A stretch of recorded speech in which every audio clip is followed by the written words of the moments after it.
being in debt. Oh, me too. Well, maybe I know. she's, I hate it. she's totally good. Right now, I have no Sad. credit. Bless.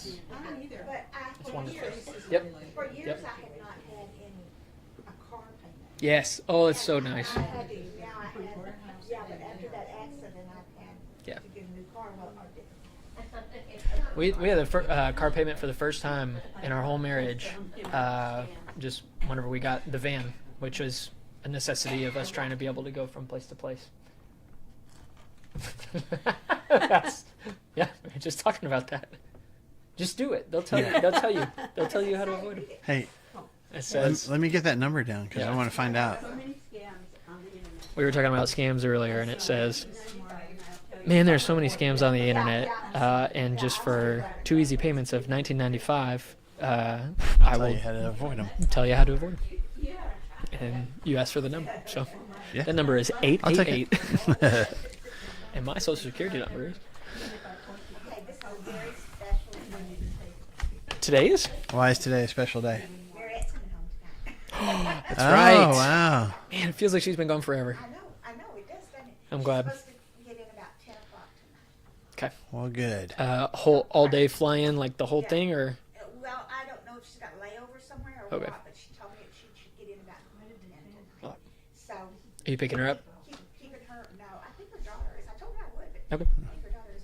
But she's probably afraid to let me drive her home in the middle of the night. No. Anyway, please keep her in your prayers. Absolutely. Absolutely. Dave was telling me last night, if they probably do it from yours too.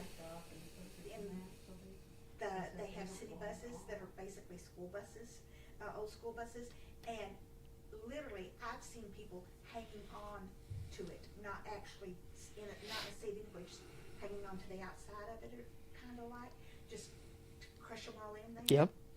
Well, one was going down, and they had one of the steep hills and mountains, I guess you'd say, but a bus was going down it yesterday, and the brakes went out, and they ended up in a drainage ditch type thing. 61 people were killed. Oh, my goodness. There That's were awful. 61 people on that school. It was probably And that's probably why it was so catastrophic. Yeah. yeah, but anyway. Oh my goodness. Yeah, and so she was Ah, those airplanes last week. that's So, terrible. yeah, let's get out of there. Yeah, too Yeah. much. So on that note of bad things happening in our world, I do. Does everybody know what special day is coming up this coming Friday? Oh, Not so special if you don't have someone special. It's just, I'm not saying God's for everyone, love just for you. in general. Does everybody know it's Valentine's Day? Okay. All right. So just to test your knowledge, not just about Valentine's Day, but about things connected to it, related to it, that kind of thing. Okay. I'm gonna go for 50% here. Okay. Yep. Made to melt you, quote, made to melt you, unquote, is the slogan for which chocolate manufacturer's truffles? But it's truffles specifically. They make truffles. Russell Stover. I don't know. It's not Russell Stover. Dang it. Okay. Oh, that sounds right. Lindt. Yeah. Lindt. Yeah. That makes sense. Very good. Yeah, you were close. That was really To be good. honest, when I eat those, maybe not the truffles, but just the little circles. Oh, that's so good.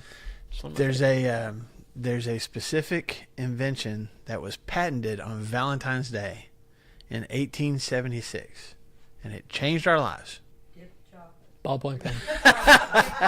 They invented Dipped strawberries, she said. it. Nobody had ever tried it. It's until that patented. moment. Nobody can dip their strawberries unless they get permission. Hershey. No, Gets, that's not gets, it, though. Royalties. Ballpoint pen. No. He He said a ballpoint pen. Something that was patented in 1876. A very famous invention. greeting cards. No, I thought you meant for Valentine's Day. I'm thinking no, it was the heck on is this? Valentine's Day. on Valentine's No. The What? telephone was What? patented by Alexander Graham Bell. Patented. Uh-huh. On Valentine's Day in 1876. Wow. A telephone is obsolete. Yeah. I know. Telephone. I know. But I said, like, it was life-changing for us. Think about how much we use these things. Good old Alex. Yeah. Thank you. AB, as I like to call him, Alexander Bell. That close relationship we got. Yeah. Yeah. On average, so Valentine's Day is about the heart. On average, how many times per day does your heart beat? How many heartbeats per day? Mine? On average. Morgan could probably get a good average. Seems like I've heard that before. 35,000. You're way low. Way more than that, 'cause 80,000. you think, A little bit higher. you think it's beating on the You're way low. You're probably about to die if you're at So 10,000 beats 60 a day. times 60. day and It's Yeah, I'm 100,000. 100,000. Wow. 100,000. On average, 100,000. That's a lot of beats. Okay. With a population of 108 people, which U.S. state is home to the town of Valentine? Well, The ta- 108? the it's up The north. town. Is, Is it really? the town has Virginia? 108 people? Mhm. On the other side of South Dakota. North Dakota. No, we go through it when we go up north. There's a city of Valentine in North Dakota, because that's not the answer that I have. It's not North Dakota, it's the town Kentucky? Iowa? go through. No, Nope. Uh, Nope. I'm trying to Nope. go for the question. Nope. Ohio. Nope. Arkansas, we leave Missouri, and then we hit, Tennessee. Iowa. Iowa. no, And then, then Minnesota? no. We're going Are any of these correct? No. We're not anywhere near. Oregon. I was like, oh, other side. No. Oregon. Wait. Oregon. I don't know. All right, Montana. just for time's sake. Texas. Hawaii. It's Texas. Oh, It's Texas. oh, wow. You're from Texas. Okay. I don't believe you. I don't believe there's just I'm just kidding. Romance. There is romance. It's not too far from Cersei, because people used to go and Is it close to Possum Grove? mail their wedding invitations or stuff, Oh, that's cool. because it would have they had the post office there, and it had that postmark. That's cool. Missouri, when people take their cards. Oh yeah. But those people there would call it Noel. You're not allowed to call it Noel. So Noel. anyway, okay. According to this study, what is the top gift that consumers give on Valentine's Day? Flowers. Candy. Candy. Candy's number one. Flowers are number two. Actually, no, flowers are not number two. I'll tell you what number two is here in a minute. The top gift is candy. Okay. Which month in the United States is designated as National Candy Month? I guess February. It's not February. Is it going to be No. something weird like Yeah. June? Yes, it's June. You're lying. I'm not lying. Oh, my goodness. June Why? is National Why would Candy they Month. do I that? don't know. I don't know. Yeah, that All right, makes sense, yeah. though. That's That would why, make like, more it's gotta sense. be What is random. National? Sorry, that was Candy Month. What is National Candy Day? Every day. Every day is March Candy Day. 29th. No. And just a hint, National Candy Day is not during National Candy Month. See, where's the logic? Where's the logic of this? Yeah. Probably Valentine's. No, it's November 4th. Obviously. I don't know. I don't know. Obviously. I don't know. Maybe people want What to eat committees candy. are... Oh, I guess you're right. Yeah. Yeah, I don't know. Okay. According to the U.S. Census, which two states are home to the most chocolate makers? California. That's one. California is one. Pennsylvania. Very good. Oh, Pennsylvania. yeah. Because that's where That Hershey makes is. sense. Yeah. Yep. I didn't know Ghirardelli was in California, though. Oh, that makes sense. Oh, yeah, because you can go to that factory. That's right. Yeah. Okay. After candy, this goes back to what you were saying a minute ago, Phyllis. What's the most popular gift that consumers give on Valentine's That's Day? not flowers. It's not flowers. Cards. It is cards. Oh. So it's Really? my signature. my thoughts. Yes. Okay. According to this survey group called Statista, or Statista, I guess would sound better. What's the least desired Valentine's Day gift by women? Vacuum cleaner. Clothes. Clothes. Two people. For those of you online, two people both said vacuum cleaner. Which you have said, no, man, like vacuum cleaners and toilet seats. Great. The toilet seat. I haven't Valentine's Day. given the vacuum cleaner, but yeah, I gave a toilet seat for Christmas, and it was well liked. Yeah. So, Close? least desired, but according to this group, the least desired is not a vacuum cleaner. It's not. It's not any appliances. It Yeah. is not an appliance. Oh, okay. Stuffed animals. A teddy bear. Teddy bear is the Man. least desired. So you need to go ahead and return what you got for Morgan for Valentine's 45 Day. 'Cause pound one. That's she's not going to want it.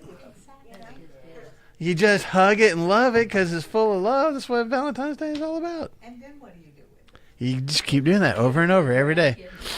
I feel like as a- stuffed Grinch that I can hug and love whenever. Harriet got it for me We for got- Christmas. Two more real quick. I think I might have shared this one with you before, but Rudolph Valentino, who you probably have never heard of, famous silent movies film star. Rudolph Valentino and Gene Acker hold the Guinness World Record for the shortest marriage. How long was it? 2 hours. 15 seconds. I'd say 12 hours at the most. 20 minutes. 20 minutes, whoa! But was that intentional? Of like, I have no idea. Okay. I would I'm like just to hear the story. of that. stating a fact. So Google it if you want Put to. the ring on. Yeah. Put the ring off. That's what I was going to say. I don't want to get too graphic here during our Bible study time, but Ladies Bible study. you know, Ladies Bible study. Woo! how funny. Because it was so Oh, no. unacceptable in those days to society.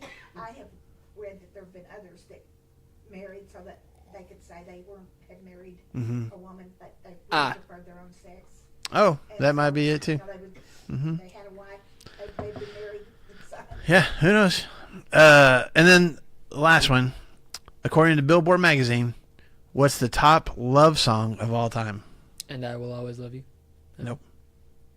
Love is an open door from Frozen. love me too. No. It's not "Love Me Tender" either. I figured it was. Those are really good guesses, though. Not the Frozen one, but the other one. That's that one by Frank Sinatra. L-O-V-E. I have no idea. I don't know. L is for the way. Oh, yeah. "Endless Love" by Diana Ross and Lionel Richie. Wow. My endless love. Yeah. Can you, I don't know it. Can you I've just, never heard of it. I just can you, I gave you a need little more, bit I need right more there. than a sample though. Yeah. How did you? How did I know it? Yeah. I don't know. It's popular when I was a kid. Oh, really? Yeah. I never have even heard of it. Have you not? Oh yeah. Oh. Maybe the 90s. That was the 80s. Early 80s. 80s. Mm-hmm. The 80s. Yeah. Way back. Mine's here. And I think there's a famous scene. Well, I won't say what the original movie was because I think it was. Well, anyway, there's a spoof of the scene that it was famously used in the movie Happy Gilmore when he goes ice skating with this girl that he's trying to date, and the guy turns on the disco ball while they're ice skating around by themselves on a skating rink, and he plays "Endless Love." The As a janitor spoof. does, and he's lip syncing to Oh, it. awesome. Anyway, Beautiful. so there you go. Beautiful. Valentine's Day is Friday. Woo! I hope that helps you have a good Valentine's Day. Speaking of Valentine's and love and all that kind of stuff, let's open to 1 Peter chapter 4. Verse 7, the end of all things is near. The end of all things is near. Dun dun dun. Dun, dun. Yeah, 1 Peter chapter 4, which actually we covered verse 7 last week. Yeah, we so. did. I have the real word here because I picked up the wrong bag. Oh no. Oh, Oh no. Whoa, what is that? got some That's not the word of God. pagan Oh, it's the message. Wow, you went the reading. other direction. I've got just about every version. I've even got one that was from when I was in Harding Academy that was, I can't even remember the name of it, but it was one of the very first ones that came out that was trying to translate it from King James. Not King James? Oh, I'm sure. Yeah. Good times. So, 1 Peter chapter 4, we spent some time here last week in the first paragraph of chapter 4, where Peter is talking about he's been talking about suffering and all those kinds of things, and then he gets here in chapter 4 and says, okay, let's remind ourselves this is the life that you used to live. This is where we spent some time last week. These are the things you used to do. This is what people around you are still doing. They are surprised that you're not doing those things. They can't figure out why. And he also acknowledges those are things you used to do, but we don't do those things anymore. So I think the phrase he uses is you spend enough time doing that. Yeah. You were there long enough. We've moved on now. Okay. And so then we like I said, we spent a lot of time talking about that last week. And again, how just the difference between us and the rest of the world. The rest of the world doesn't understand why we don't do what the rest of the world does. And Peter just encourages us, like, hang in there, keep doing what you're supposed to do. And then we got through verse 7, where not only does he say the end of all things is near, but he talks about being clear-minded and self-controlled, is what my translation says. But have this sober mind. Don't let things cloud your thinking, not just with your actions, but it also interrupts your prayer life. It interrupts your connection with God when you start going back down those paths again. So that's where we ended last week, okay? But we also said last week, he kind of, at least for the next few verses, from verse 7 to about, verse 11 or 12, at least verse 11, he kind of shifts gears a little bit. It's not completely unrelated, but there's a little bit of a shift. And it's like Peter's been saying, here's all the things you need to stay away from. Remember the things you used to do? Don't do those things anymore. And even if people are surprised that you don't, you stay clear-minded and don't do those things. Now he shifts gears and goes, okay, we talked about what you don't do. Now let's talk about what you should be doing. Let's have the positive. Let's talk about what actions we need to take, not the stuff we need to stay away from. What do we need to start doing? Okay, so I'm going to read verses 7 through 11, and then Brandon's going to tell us what all it means. Sure. Okay. Begin verse 7. The end of all things is near. Therefore, be clear-minded and self-controlled so that you can pray. Above all, love each other deeply, because love covers over a multitude of sins. Offer hospitality to one another without grumbling. Each one should use whatever gift he has received to serve others, faithfully administering God's grace in its various forms. If anyone speaks, he should do it as one speaking the very words of God. If anyone serves, he should do it with the strength that God provides, so that in all things God may be praised through Jesus Christ. To him be the glory and the power forever and ever. Amen. Oh, we're praying. Yes, just a quick little prayer there. Yeah. So, in that paragraph, well, let me just offer it up to you. I know you're going to tell us all the things that we need to know. Like, just in that paragraph, what are some of the things that jump out at you that Peter says here? Because it's all like, do this. It's like I said, there's the paragraph of stay away from this. Okay, I know what to resist. I know what to stay away from, but what do I need to do? What are the actions? What does Peter say here that we, as Christians, need to be a part of? That love forgives over and over. Okay? Phyllis says love forgives over and over. How does Peter word it here? He uses the... Covers over a Love covers over a multitude of sins. What does that mean? Ooh. that you can overlook a lot that, you'd like to spew it. Yes. You Yes. can overlook what you'd like to spew about. Okay? That's good. Anybody else? Hospitality. Okay, we need to offer hospitality. Okay? I'll come back to that in a second, because I want to key on this love covering over sins. Does that mean I thought only Jesus could do that. this? Well, this is what I was going to ask. Does that mean that if I love people enough, then their sins are forgiven? If you can forgive them yourself for what they've done to you. But Okay. not what God can forgive. Okay, you can forgive them yourself, but for what they've done to you, but only God can truly forgive them. Yeah, well, that's basically what I was saying. Mm-hmm. Only God can forgive sin, so you can just, you'll be happier if you forgive. Yeah.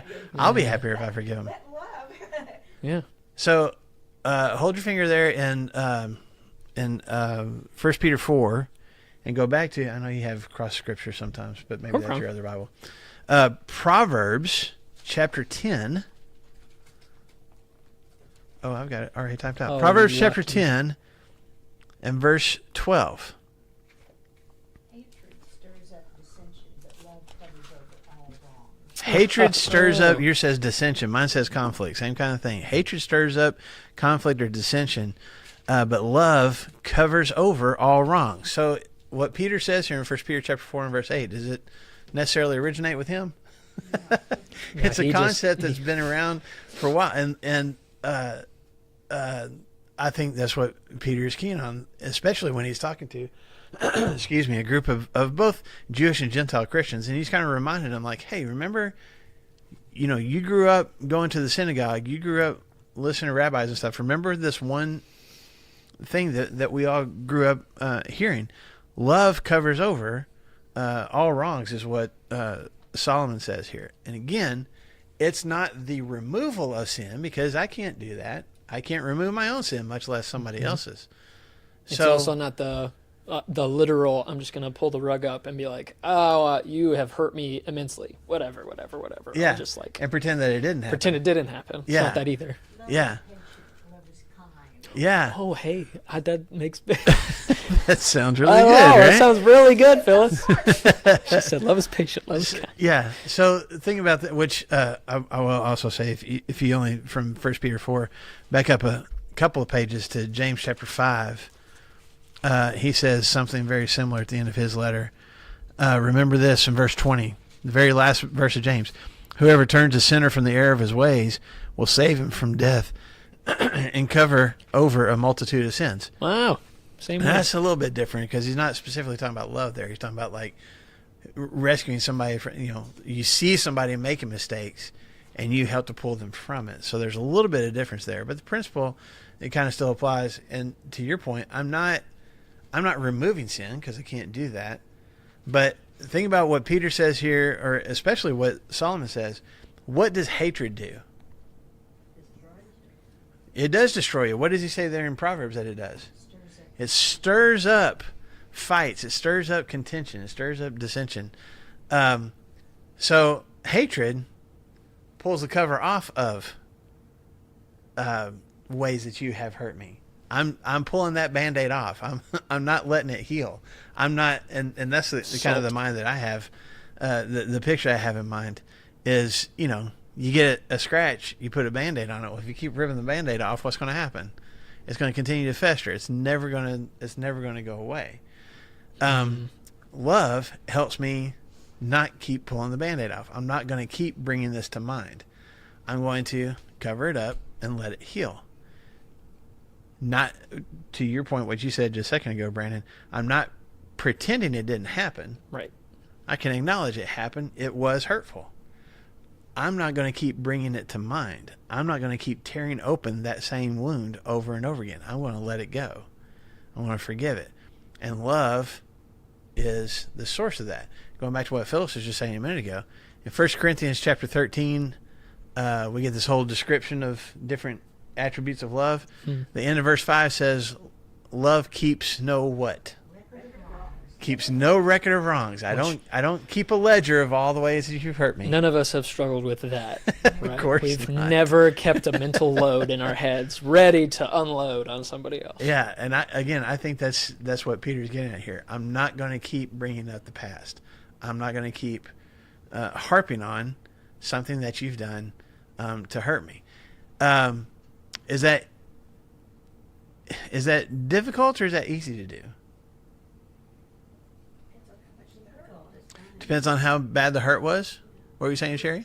Who hurt you or when Depends on who it was too, doesn't it? Yeah, sometimes I enjoy a little bit of suffering. Well, not myself. I enjoy being like, You're getting what you deserve. yeah. Yeah. And I don't like that about myself, but I Yeah. also know that you can watch it fester a little bit or watch the consequences come. And you may not say it out loud, but you can sit there and in your heart, it's like, ooh, yeah. Yeah. Ugh. Yeah. I hate Yeah. that.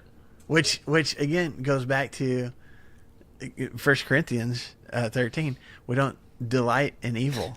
Like, But rejoice with well, the truth. sometimes I do. Which is, I think it's important for us to see too that at least at the beginning of verse 8, he says, above all, he doesn't just say love, because love covers a multitude of sins. What does he say about love? At least in my version, it doesn't just say love. There's some, Oh, to For love each example. other deeply? yeah, Yeah. which is the this is a sincere love. This is the love that we've been talking about. The Christ loves us, loves the church. This unmistakable love that Christians are supposed to have for one another. Whenever we have that kind of love, that balm over the wound and stuff, that's what covers a multitude of sins. Yeah. And who's he talking to here? Is he talking to Christians or non-believers? Christians who are probably, at least some of these, go to church together. Prone And to he says, love who? each other. Love each other. Now, Each other. are there other scriptures talking about love everyone? Yes. But specifically, Peter says here, we need to love who? Each other deeply. What was the thing that Jesus said people outside the church Yep. are going to know about him because of the church? Mm-hmm. How we love each other, right? How we I mean, if I can't love the people that have at least the same basic faith that I do, how can people outside of the church expect to be loved? You know, There used to be a song that we used to sing at church. And love one another. They'll know you're a Christian Oh. by your love. Yeah, You will and they'll know we're Christians by our love, and that's what Peter is getting at here. Okay, so I think it's interesting that this is one of the first things that he talks about when he starts talking about, like, okay, let's talk about the actions we need to take. First thing right off the bat, y'all need to love each other and love each other deeply from the core, like from something deep within, and let that cover up mistakes. And I'll say this: I'm talking too much about this one point, but I know for myself I'm inconsistent with this. Which goes like Sherry, when you were saying like it depends on who it is. I'm the same way. We were talking about we had one of our young adults at our Super Bowl party Sunday night that showed up in his Cleveland Browns Baker Mayfield jersey because it's the only sports jersey, like football jersey that he had. Like but he's a huge Baker Mayfield fan. Toon I Squad can't stand jersey. Baker Mayfield. And I don't know how anybody online or anybody in this room feels about Baker Mayfield, if you even know who he is.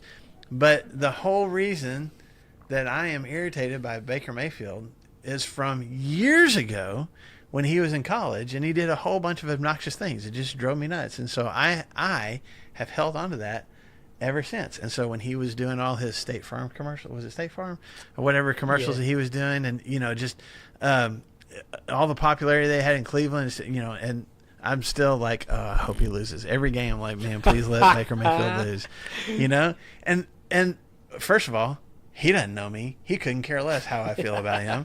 And it's something I'm holding on to for stuff that he did back when he was in college. He's a full-fledged adult. I mean, that was years ago. And I'm still like, that Baker What a Mayfield, dummy. man. What It's a so dummy. dumb. But I know that I'm inconsistent with it, And that's funny. And I do need to let go of it. I'm not saying We can whatever. do that today, brother. Okay, Like, I'll we work can on do it. that I'm going to pray today.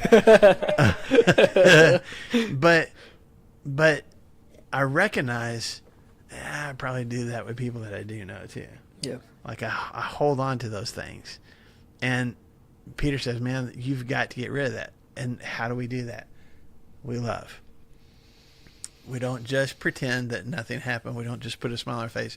No, we choose to overcome that bitterness with a deeply rooted compassion and kindness and sacrificial love for that other person. That we see out of a sober mind and Yeah. clear-headedness that God has given us. Yeah.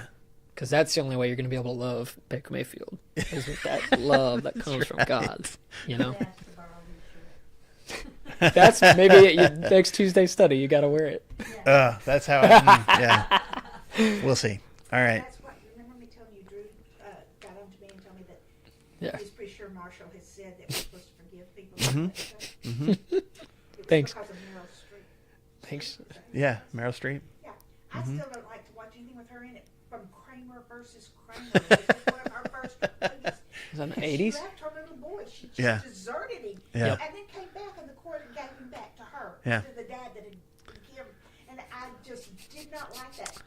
And so You didn't like the character that she played. That's so and I still funny. don't want to watch her in any film. And Lindsay says, Mom, if she knew you felt that way, she would consider that the greatest compliment she's ever gotten. Yeah. She could portray that Yup. so Yeah. much. But no, I don't. And so that's Doesn't why I matter. got my son to do that. Marshall says we have to forgive and love each other. Yeah, we do. And I'm epic. saying I'm struggling. I struggle to practice what I preach, man. Like it's It's easy to preach. it's silly. It is. I it It is. is easy to preach. And but I also want to acknowledge, like I share that with you because it creeps in so easily, Yeah. and we rationalize it and we justify it so often, and it does so much more damage. If then there's so much more healing that could take place if we would just make the conscious decision. I'm going to forgive you, even if you don't care whether or not I forgive you. That's not the point. Love covers over a multitude of sins. Doesn't remove them, doesn't take them away. I'm just not bringing that up anymore. I'm not causing myself additional hurt because I keep thinking about what you did wrong. And that's what we're called to do. So much easier said than done. So thanks, Peter. Thanks for that.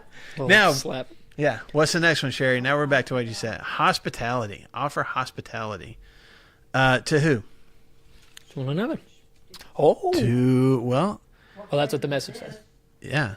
The church people, but I feel it should be for all. Yeah. Talking to the church people. He is talking to the church people, and he does say to one another, offer hospitality to one another. Yeah. But it's funny, the Greek word So I was just about to say. for hospitality here. Does everybody have the word hospitality? Does anybody else have a different word? Okay. This one says, doesn't say it at all. It just says, be quick to give a meal to the hungry, a bed to the homeless, cheerfully. Okay. Be quick to give a meal to the hungry and a bed to the homeless. All right. The actual Greek word is a combination of two Greek words. So, philos or philos, which is a word for love. It's not that deep sacrificial love. It's like a friendship kind of love. I care about this person. Okay. And xenos, which means a stranger. So the Greek word literally means Love for- give family or not family, but brotherly love, friendship kind of love to total strangers. So when you see that word hospitable or hospitality in the New Testament, actually it's only used two other places. Both of them, both of them refer to character traits of shepherds in the church in 1 Timothy chapter 3 and Titus chapter 1. But it's having that compassion for strangers kind of mentality. Now, he says to do that for who? For each other. Without grumbling. Yeah. Very important. So, first off, the word means to be kind to strangers, but if I can't be hospitable to the people within the church, I'm probably not going to be very hospitable to people outside of it too, right? But then he says this without grumbling or without complaining. Any other words that anybody has there, or is that just the two? Yeah. Oh, no.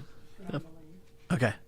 Go ahead. Well, I think, and you correct me if I'm wrong, there was the world was so much more open. They didn't have, hotels, motels, Airbnbs, and, Hyatts and Marriotts and stuff like that.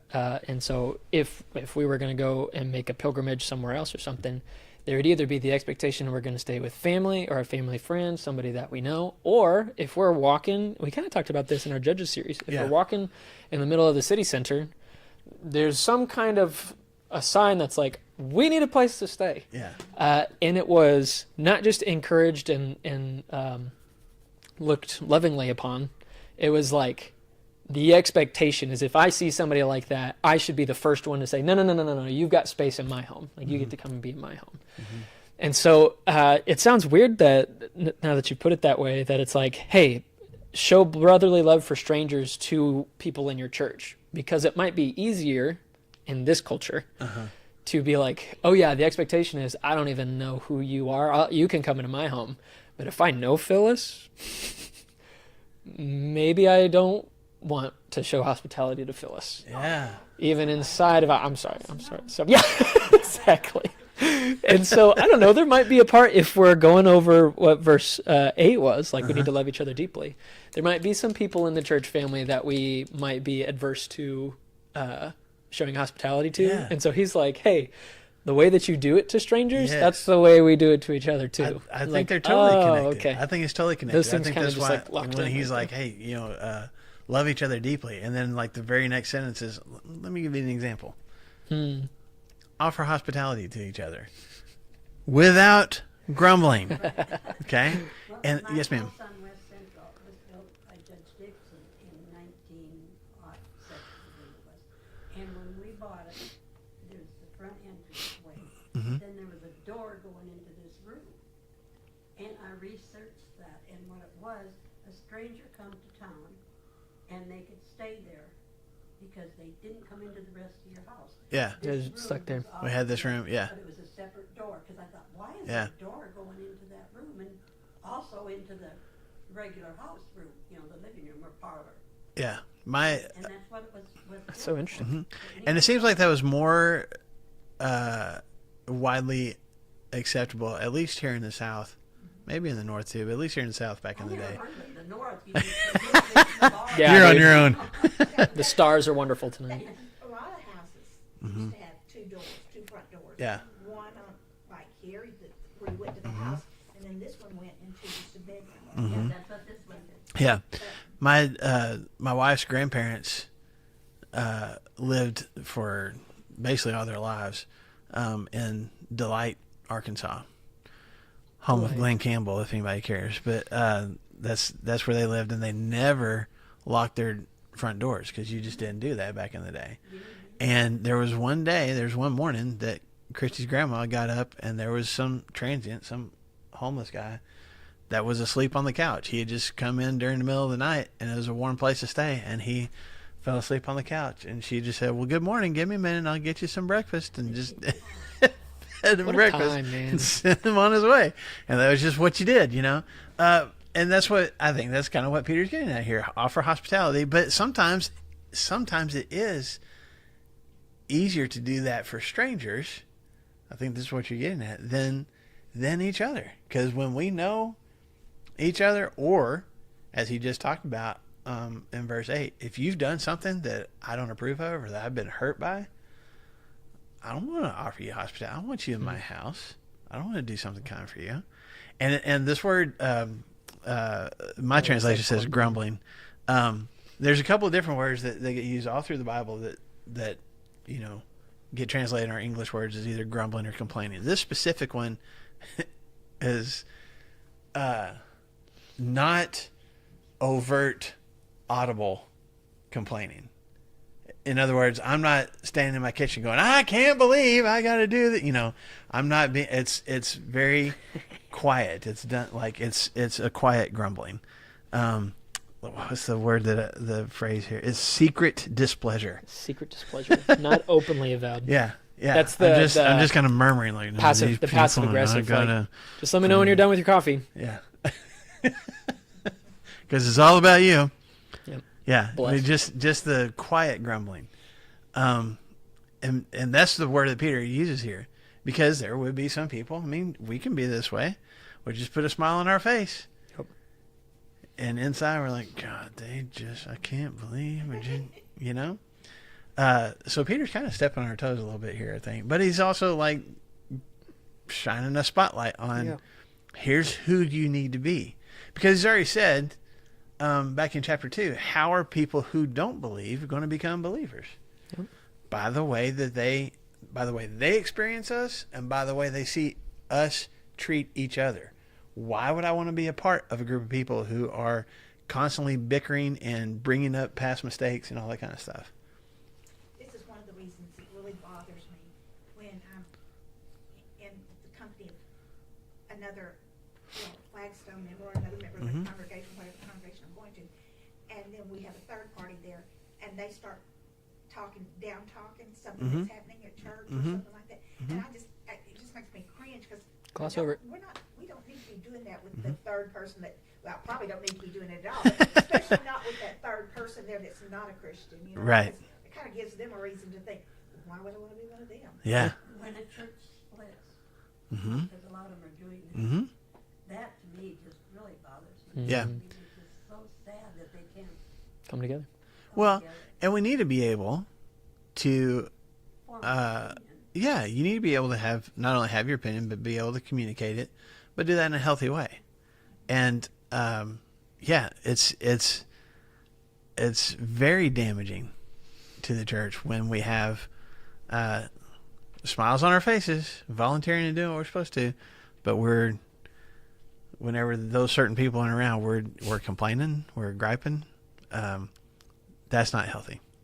So Peter says don't do that. This was used to, but when I was growing up, you were always saying, Brandon, you don't remember this. Marshall, you probably don't even remember this. But when How's it feel I now? was growing up, when we would have these gospel meetings that Mhm. would last 2 weeks. Oh, yeah. And you had to sign up to keep the preacher in your home. Mm-hmm. And this was what, and you had to sign up to feed him meals. 'Cause Yeah. the person that kept him in their home didn't have to feed him every meal, like somebody Right. would have him for lunch or dinner or something. Yep.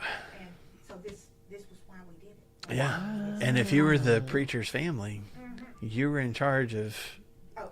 whatever other days didn't get signed up for. That was your day. So, Oh. yeah. So I you was, do remember. I totally remember. My husband and I did that in Yeah. Albuquerque a couple times, and I wasn't really impressed with that preacher, and it was really hard. But then you had to keep him. I didn't care for his preaching. But you had to offer hospitality without grumbling. You get oatmeal for 3 meals. Yeah. Sorry. That's right. That's right. No, I had when I was in college, I went to a church outside of Searcy in a farming community. In that church building, they had a poster board on the back wall that said hospitality list. And it had the dates for the next quarter. Somebody had, written all the dates down, and then just a bunch of lines, and everybody was signing up because the guy that was preaching was from Searcy, and then I was leading singing and teaching the teen class, so I would ride with him, and it was just a job like every Sunday when church got over with, because again, it's also a farming community, so Sunday night church was at 4:00 in the afternoon because they had farming things to do. Yeah, so they would just take us. Everybody took a turn taking us to their house and feeding us and letting us take a nap on their couch and all that kind of stuff till we came back that afternoon. It was awesome. That was oh my Heck goodness, yeah. It was so good. And up So north, good. They still do that. Huh? A new person comes to church or what have you, they are gonna be invited too. Well, and that's what we need to do, And we- for sure. What Judy Blue did that with me, Mhm. and I didn't know her from Adam. Yeah. And she said, I'd like to take you, Yeah. That's cool. Sometimes, and I'd Yeah. like to take you to lunch. Yeah. I thought, that's awesome. It makes an impact. It does. Yeah. And again, it's something we're supposed to do for each other as well. Mm-hmm. Not just strangers, we need to do that for each other as well. Okay, let's keep going. To verse 10. Each one should use whatever gift he has received to serve others, faithfully administering God's grace in its various forms. Verse 11, if anyone speaks, he should do it as one speaking the very words of God. If anyone serves, he should do it with the strength that God provides. So that in all things God may be praised through Jesus Christ. To him be the glory and the power forever and ever. Amen. Amen. Yes. So, what are we finding out here? What does Peter challenge us with? Use your gifts. Use your gifts. Okay. So first of all, what do we have to acknowledge? And we have a gift. We have a got gift. a You're gift. right. So we're not allowed the excuse to say, "Well, I can't do anything. I can't volunteer. I can't help. I can't like." You can do something. Because why? Because you've been given a gift. We've all been given gifts. We've all been given something by God that we can do, something that we can use. Okay, so that's the first thing. And the second thing is to put that gift to practice, but for whose benefit? Well, God's ultimately, because he praises him there at the end of verse 11. But in verse 10, each one should use whatever gift he has had, he has received to do what? Serve others. It's not about you. Okay? Because as faithful stewards of God's grace in various forms, we're dealing out grace. We're like, yeah. Whenever we use our gifts and stuff. Not about us. Right. Because, and why you say that? Why is our serving also this terrible way I'm asking? Go for it. The grace distribution. Yeah. How is that happening? Oh, like in verse 11? What you're saying? Well, in verse 10 too. That's a terrible way to ask. Let me just say what's on my mind. Sorry. Go for it. Sorry. The word grace and the word gifts are often, in the Greek, are often interchangeable. Okay? The word that we see, not every time, but a lot of times when we see you've been given a gift or use your gift, it's actually the same root word as the word that we have for grace. Which means what? I have been given something. What am I supposed to do with it? I am supposed to give it. I don't just hoard it. I don't just keep it to myself. Yeah. I have received grace. I have received forgiveness. I have received hope. I've received renewal. All these things that have happened because of the sacrifice of Jesus and because of God's love for me. That's what I've been given. Going back to what we were talking about a minute ago, can I remove somebody else's sins? No. But the benefit of having my sins removed and having the hope of heaven, that's a free gift, and I can share the product, what that produces in my life. I share that with other people. Mm-hmm.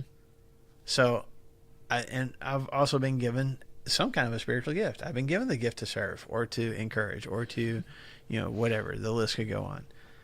And Peter just says, man, use that. Put it to use. You've been given that thing for a reason, right? Don't just hold on to it, and don't use an excuse to not use it. Oh, well, Jesus speaks pretty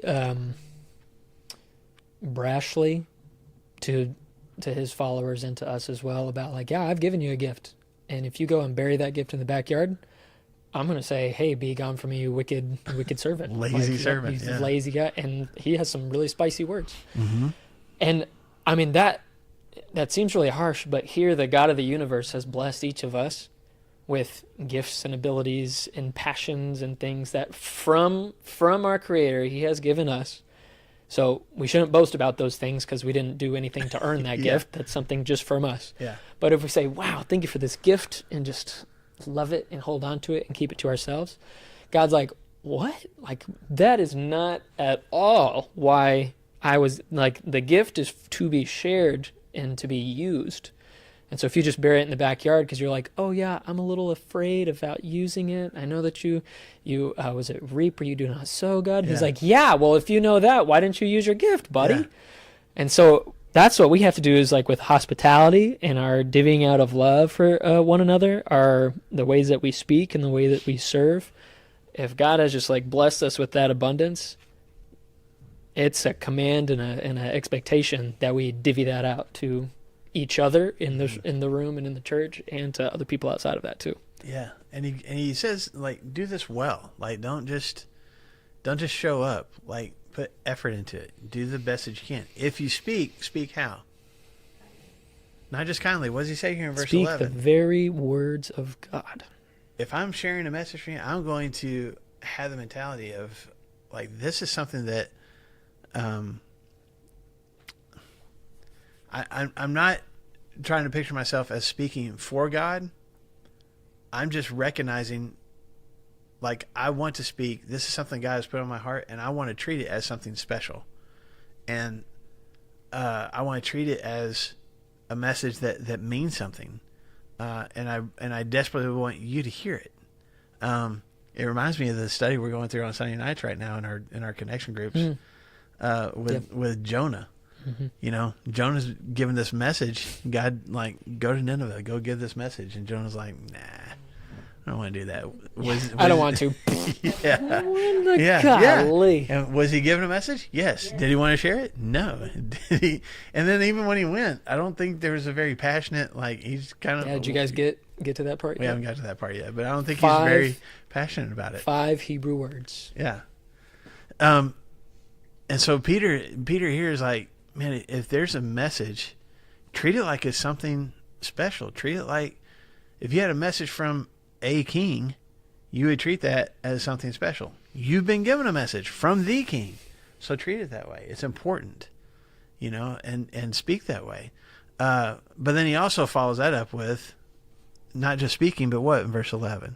But if anyone serves, he should do it how? Okay, again, I'm not giving half-hearted effort. I am using the strength that God provides. So, if I can put another picture in your mind, this has been years ago, but in one of my classes at Hardin, is actually my one of my professors pointed this out, and I had never seen it, even though I'd heard the story talked about. But in John chapter 13, when Jesus is together with his disciples, and maybe you're familiar with the story where he goes around, nobody's washed anybody's feet, so he goes around with basically a bucket of water and goes around and washes everybody's feet. And this is the Messiah that's doing this. He's not supposed to do this. Somebody else is supposed to do this for him, but he's the one doing it for everybody else. And there's a key part of that story that I missed for so long, where it says that he knew what was getting ready to happen, and he also knew that God had given all power and all authority to him. And so the picture that this person was saying, like, you think about like Superman or Thor, these big, like, and how much power they have, and just recognize that Jesus in that moment has all the power of all the elements of the entire universe just coursing through his veins and muscles. And what does he do with all this surging power? He goes over and he gets a bucket of water and washes muck off of his disciples' feet. Those that would desert him just a few hours later. Yeah, because that's what they needed from him. Somebody needed to wash the feet. I want to do it. Look at what Peter says. Read it again. If anyone serves, he should do it with the strength God provides. God is going to not only put an opportunity in front of me to serve somebody else, he's going to give me the ability to do it. And it's wasteful. I am wasting God's strength and God's power by not doing what he has empowered me to do. Does that make sense? And I'm not saying that in a guilt-inducing way. I don't think Peter's saying that either. I think Peter's like, look, this is a big deal. And we can get that way sometimes, with some volunteer opportunity. We're like, somebody will volunteer to do that. It doesn't really matter that much. And like, if God gives you the opportunity to serve and he gives you the ability to serve, those were gifts, right? Use that. Use that with all the power and all the strength and all the ability that God has given you. Treat it like something that is, life-changing. Because it might be. I'm starting to get on a soapbox. I need to step off of it. We're about to finish it up, which is solid. Yeah. But going back to that parable of the talents, that guy that was given just one talent, I've always kind of looked at it and be like, oh, poor guy. Only got one talent, with another guy got 3 and another guy got 5. Wow, I would feel really bad if I was the. But the scripture says that it was according to their gifts ability. or according to their ability. Uh-huh. And so I'd be like, oh, come on, God. Like, you only gave me 1? You gave that guy 5. You gave me 1. And Jake Keene was talking about this when he covered a trip around the sun class 2 weeks ago. But he's like, sometimes we discount. We feel like that we got the one gift. We got just this little part, like, God, I could do more. Come on. And a talent, if you weighed it out, that's 75 pounds. That's one. And so if you can think about each of us here in this room, just taking a little sack, 75 pounds worth of that and just sling it over your back, which all of us would fall over. Just so you know. And the cool part about that is, like, there are no small gifts. Like, there's no gift from God that's insignificant. Mm-hmm. So what's cool is I've talked to Jason Mosley and some other guys that run the booth. We think it's a big job doing PowerPoint and stuff like that, and we can notice it when it goes wrong and everything like that. But I think a couple of those guys would be like, yeah, it's the fact that I can run this, it might seem like a small gift, but it's not. The people that can rock babies in the back, it seems like a small gift, but it's not. The people that are serving our communion trays, it feels like a very small thing to be able to pass a tray from one, but it is not. And so for us to downplay, for us to look in the face of God and be like, I don't think it's good enough. Sorry. It's not really the gift that I wanted. And God's like, hey, buddy, whenever you speak, you're speaking the words of God. Mm-hmm. Whenever you're serving, I'm the one that's giving you the strength to do it. Yeah. And I think there's not guilt-inducing, but just like, hey, buddy, it's not about you. I think that's a key thing. That's when all of these things we love because it's not about you. We're hospitable because we're not about you. We're using these gifts because it's not about you. Whenever we're speaking, it's not about you. And then whenever we're serving, guess what? It's not about you. So that in all things God may be praised through Jesus Christ, that him be the glory, because it's not about you, and the power, because it's not about you, forever and ever. Amen. Because we're not doing it for us. We're doing it for Ultimately, him. It's not about us. It's about Let's go. Thank you, Peter. I need that. Yeah. So that's what, just a quick paragraph here where Peter's like, okay, we stop doing these things. Here's the things that we need to start doing. So be clear-minded. Get things out of your head that would distract you from doing this. And here's what you need to start doing. You need to start loving each other. What does that look like? Well, let's start with some hospitality and not complaining. And then when you've got a message to share, then share it. Share it with boldness, not arrogance, but boldness, because somebody needs to hear it. Take advantage of the opportunity to share. When you got an opportunity to volunteer, then do it, because it's not about you, and it's because what they need. And do it with a smile on your face, and do it with as much energy as God empowers you with, and keep doing that. Right? Those are the things. You've spent enough time living this other life. The rest of the world around you wonders why you're not still doing those things. So show them what you're doing instead. And if nothing else, let them see you do that for each other. I mean, obviously we want to serve our fellow man too. And we want to offer messages to them. We want to offer hospitality to them. But Peter's like, man, let's start in-house. Nobody wants to be a part of this if they see you guys not forgiving and grumbling and not helping each other out when you have the opportunity to. Why would they want to be a part of that? So let's start here, and it builds from the inside out. And ultimately, who's the one that gets all the glory for it? God does. Thank God. Yeah. I So thought it was sweet. Yesterday, a lady was heading to her church. I was heading to my church. And she said before she left, it was nice to have met you, only I wish it had been different. Different circumstances. yeah. Yeah. But that's, because you didn't get out of your car and start yelling at her. Yeah, Or did you? we Did get you? out of hers. We came side by side. We put our windows down. And, Yeah. You know, Yeah. but for her to say that, it was nice to have met you. Yeah. You know, You could have a friend if things go well with insurance. You could have a friend. Yeah. I wasn't thinking of her as a friend. Yeah. That would But not it's, be my first but thought it's, either. That's not kind. I mean, to say that. Even. Yeah. but there's so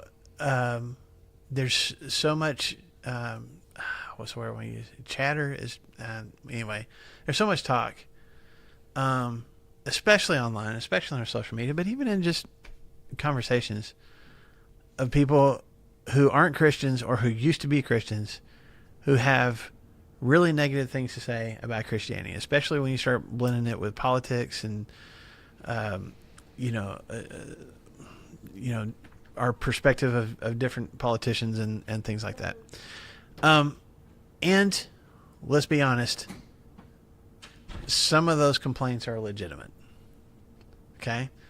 But how do we fight the negative perception that anybody has of Christianity?